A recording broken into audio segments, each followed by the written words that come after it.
Bem, gente, então, só para a gente finalizar o pensamento de Augusto Comte, o que é que acontece? O que é a ciência, afinal, né? Já nesse momento histórico do século XIX. Conhecimento científico é conhecimento provado.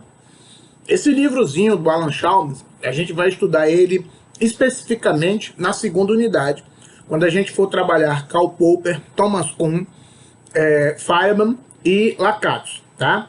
Mas nesse livrinho já tem lá, nos primeiros capítulos, né, a informação sobre o que é a ciência.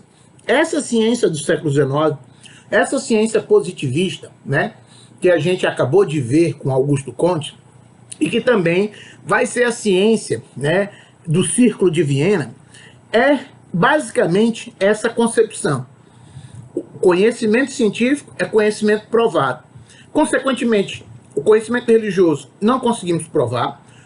Conhecimento metafísico não é possível provar.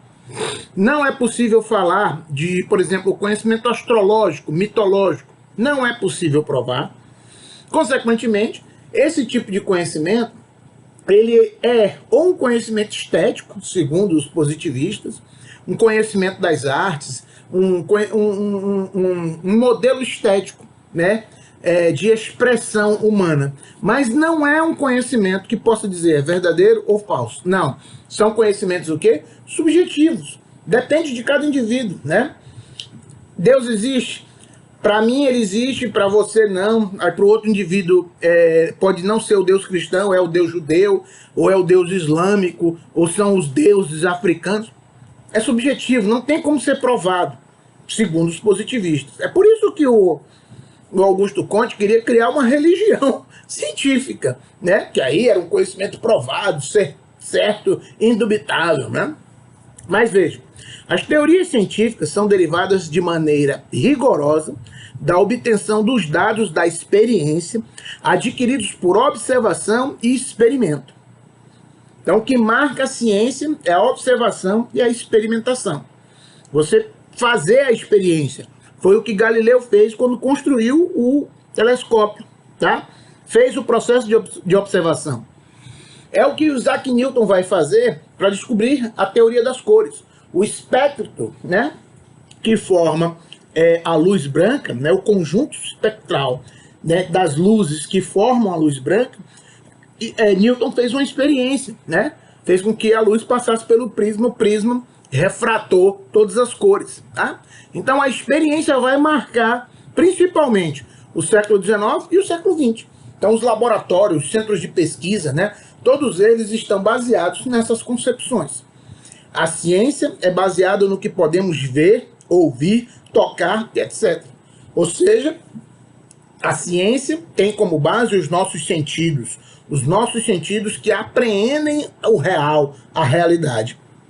Então, de fato, não temos como pensar o conhecimento científico sem essas concepções. A experiência que vem, a experiência e a observação que é captada pelos nossos sentidos é o que faz com que a ciência, ela de certa forma, possa existir. Ou o conhecimento científico possa, de fato, ser provado e ser um conhecimento verdadeiro e indubitável. Opiniões ou preferências pessoais e suposições especulativas não têm lugar na ciência. É por isso que no positivismo a gente vai ver o quê? A gente vai ver uma defesa neutra do cientista, para que o cientista não interfira no processo de ciência. Lembrem lá dos ídolos do Francis Bacon, os ídolos da tribo, da caverna, do foro e do teatro, né? Os ídolos da tribo, né? Os ídolos da caverna, que as concepções sociais e as concepções interiores do indivíduo não interfiram no processo de produção de conhecimento. Se isso é possível, né? Entre aspas, né? Porque a gente vai ver a crítica desse processo mais adiante, né? A gente não pode dissociar o indivíduo dos seus valores, não posso retirar o indivíduo da sociedade para ele produzir o conhecimento. Ele produz o conhecimento dentro da sociedade, influenciado pelas concepções sociais. Então, é complicado, principalmente quando a gente fala de ciências humanas, né? Quando a gente trata de ciências humanas, porque as ciências humanas estão investigando o próprio homem.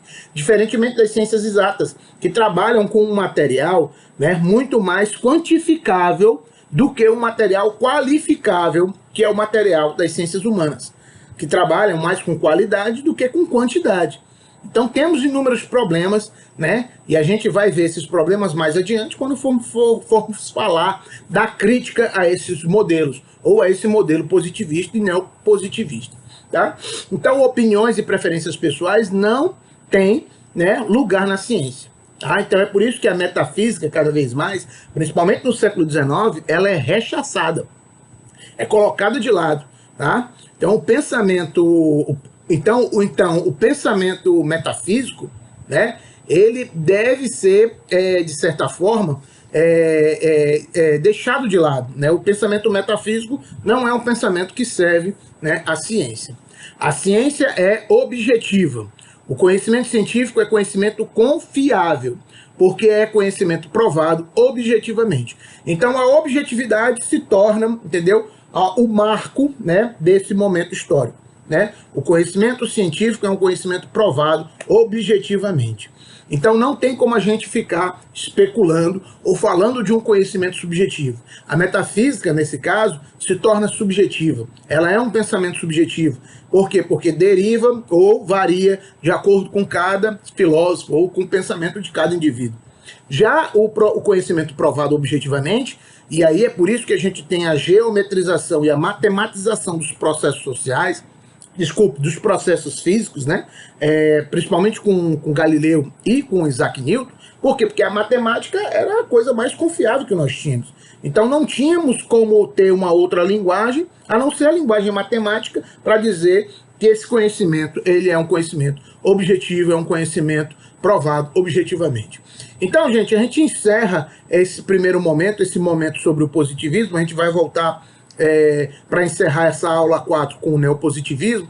Eu deixo para vocês essa citaçãozinha do Alan Chalmers, né? Vocês terão a oportunidade de ler essa citação já na segunda unidade, tá? Eu vou disponibilizar alguns fragmentos do livro do Alan Chalmers para vocês, e eu deixei também um videozinho, né, sobre o Augusto Comte, que trata do positivismo, né, do Augusto Comte, para reforçar essas aulas, para que vocês tenham um entendimento melhor sobre quem foi Augusto Comte e a sua grande influência, né, que é o positivismo, esse cientificismo que se alastra pelo século XIX, vai ultrapassar do século XIX para o século XX e vai apresentar suas primeiras crises com a Primeira Guerra Mundial. Então a gente, na Primeira Guerra Mundial e principalmente na Segunda Guerra Mundial, a gente vai, inúmeros filósofos da ciência vão questionar esse posicionamento cientificista, essa questão, entendeu, da centralidade do conhecimento científico. Do conhecimento científico sendo um conhecimento que supera os outros conhecimentos, que hierarquiza, né, os conhecimentos e se torna o conhecimento supremo. E os outros conhecimentos se tornam conhecimentos desvalorizados, né? É o que a ciência positiva vai fazer. É que o positivismo no século XIX faz. Ele desvaloriza os saberes, os outros tipos de saberes. O saber religioso, o saber artístico, o saber mitológico, o saber filosófico, né? Esses saberes são desvalorizados pela concepção positivista de ciência, tá? Então a gente se encontra na próxima aula, assista um vídeo e na próxima aula a gente vai começar a falar sobre o neopositivismo. Um abraço, gente, até a próxima aula.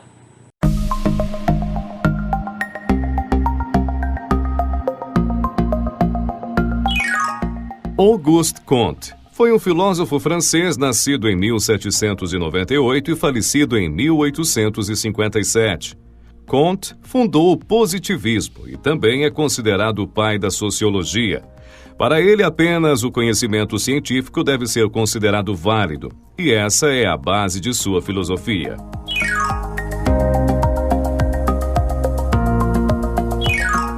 Comte viveu em uma época no qual o cientificismo ou cientismo era a posição filosófica dominante. O cientificismo é a crença de que só a ciência é capaz de resolver todos os problemas humanos.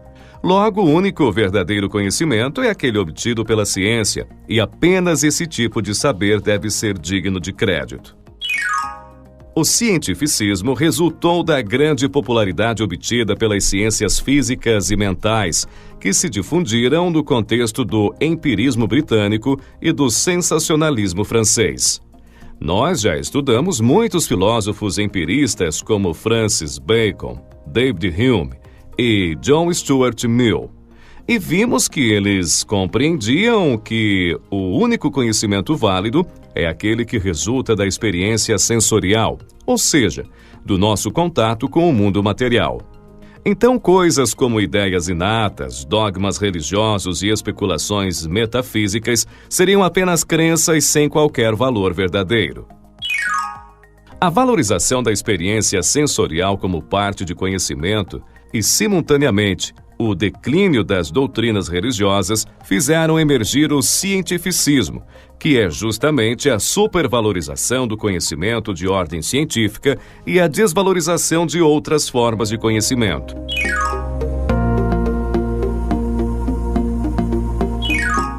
Para Kant, as únicas coisas das quais podemos ter certeza são aquelas que podem ser observadas publicamente e que podem ser compartilhadas com outras pessoas. Os dados científicos, por exemplo, podem ser publicamente observados, de maneira que outras pessoas interessadas também possam verificar a exatidão desses dados. Logo, o conhecimento obtido pela ciência é digno de confiança. Isso diferencia o conhecimento científico de outros tipos de saberes, como as doutrinas religiosas, as crenças individuais e as superstições. A insistência de Kant em defender que o único tipo de conhecimento válido é aquele obtido pela observação empírica é justamente o que ficou conhecido como positivismo. O nome positivismo deriva de um termo francês que significa colocar no lugar ou colocar na mente pela experiência.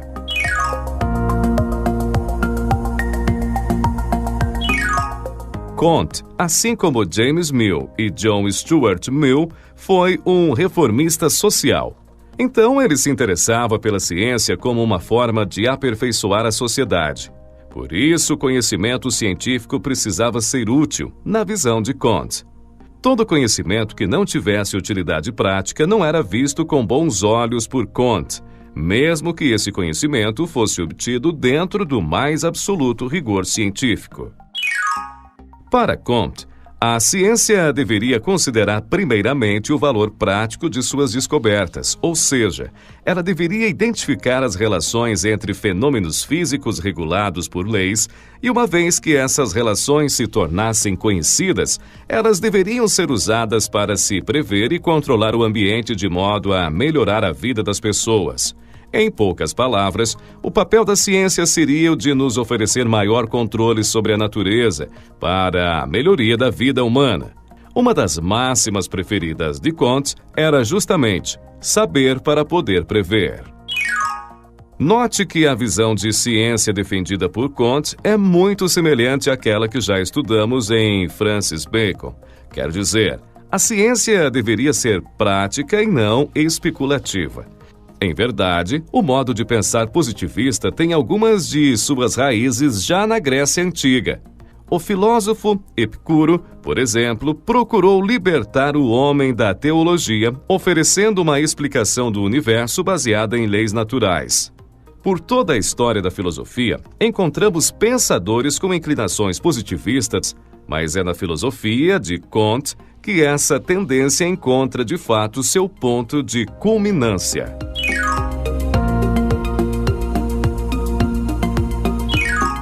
As sociedades, de acordo com Kant, passam por 3 estágios no que diz respeito às explicações sobre os fenômenos naturais. O primeiro estágio, que é o mais primitivo, é o estágio teológico. Nesse estágio, as explicações para fenômenos naturais são baseadas em superstições e misticismo, quer dizer, existiriam divindades diretamente responsáveis por esses fenômenos. No segundo estágio, que é o estágio metafísico, os fenômenos naturais são explicados com base em essências, princípios, causas e leis que não podem ser observadas ou testadas. A filosofia de Aristóteles, que já estudamos, seria um exemplo. O terceiro estágio, que é justamente o estágio científico, seria o mais avançado estágio de desenvolvimento. Aqui as explicações metafísicas sobre fenômenos cedem lugar para as descrições científicas. Além disso, a previsão e o controle sobre os fenômenos naturais tornam-se absolutamente importantes. Esse terceiro estágio, portanto, seria o estágio no qual o positivismo é aceito.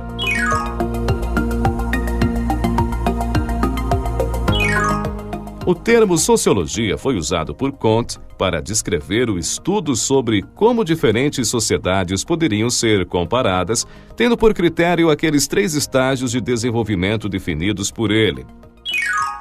Mas Comte também considerava que todos nós passamos individualmente por esses 3 estágios. Quer dizer, quando somos crianças, nossas explicações para os fenômenos naturais são teológicas. Nós nos satisfazemos com as explicações que se apoiam na religião. Já na juventude, nos tornamos metafísicos e procuramos explicações menos simplórias para os fenômenos que observamos. Quando nos tornamos adultos, finalmente viramos filósofos naturais, ou seja, adotamos uma postura mais científica e desejamos entender o mundo pelo prisma da ciência.